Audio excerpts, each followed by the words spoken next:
angels played a trick on my eye. नमस्कार दोस्तों, आप सभी का मेरे चैनल पर एक बार फिर से स्वागत है।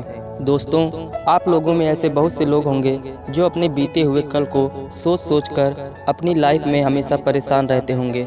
आज आप लोगों के बीच एक छोटी सी कहानी शेयर करूंगा, जिसे सुनकर आप लोग उन परेशानियों से बाहर निकल सकते हैं और साथ ही आपके अंदर सकारात्मक ऊर्जा का संचार भी होगा।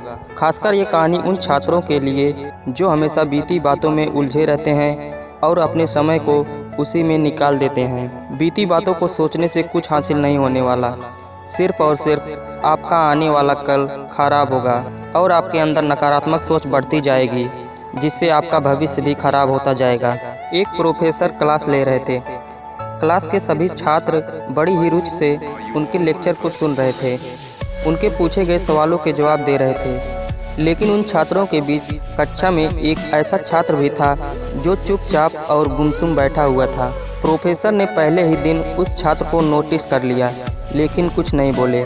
लेकिन जब 4-5 दिन तक ऐसा ही चला तो उन्होंने उस छात्र को क्लास के बाद अपने केबिन में बुलाया और पूछा, तुम हर समय उदास रहते हो, क्लास में अकेले और चुपचाप बैठे रहते हो, लेक्चर पर भी ध्यान नहीं देते, क्या बात है, कुछ परेशानी है क्या?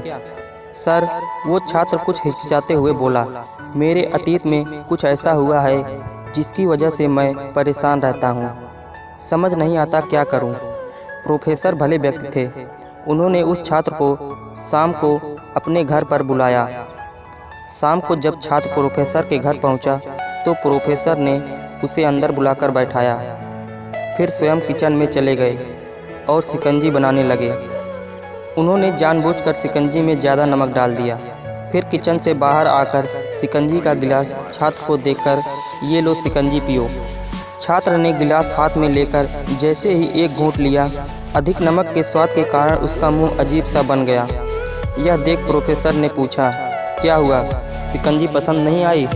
नहीं सर, ऐसी बात नहीं है, बस शिकंजी में नमक थोड़ा ज़्यादा है, छात्र बोला। अरे, अब तो ये बेकार हो गया, लाओ गिलास मुझे दो, मैं इसे फेंक देता हूँ।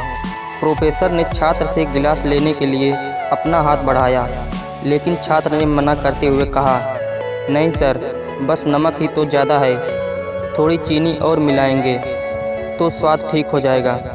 यह बात सुनकर प्रोफेसर गंभीर हो गए और बोले, सही कहा तुमने, अब इससे समझ भी जाओ, ये शिकंजी तुम्हारी ज़िंदगी है, इसमें घुला अधिक नमक तुम्हारे अतीत के बुरे अनुभव हैं।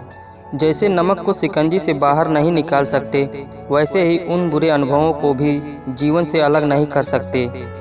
वे बुरे अनुभव भी जीवन का हिस्सा ही हैं। लेकिन जिस तरह हम चीनी घोलकर शिकंजी का स्वाद बदल सकते हैं, वैसे ही बुरे अनुभवों को भूलने के लिए जीवन में मिठास तो घोलनी पड़ेगी ना। इसलिए मैं चाहता हूँ कि तुम अब अपने जीवन में मिठास घोलो।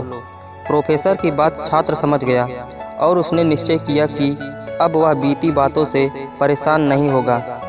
जीवन में अक्सर हम अतीत की बुरी यादों और अनुभवों को याद कर दुखी होते रहते हैं। इस तरह हम अपने वर्तमान पर ध्यान नहीं दे पाते, कहीं ना कहीं अपना भविष्य बिगाड़ लेते हैं। जो हो चुका उसे सुधारा नहीं जा सकता, लेकिन कम से कम उसे भुलाया तो जा सकता है।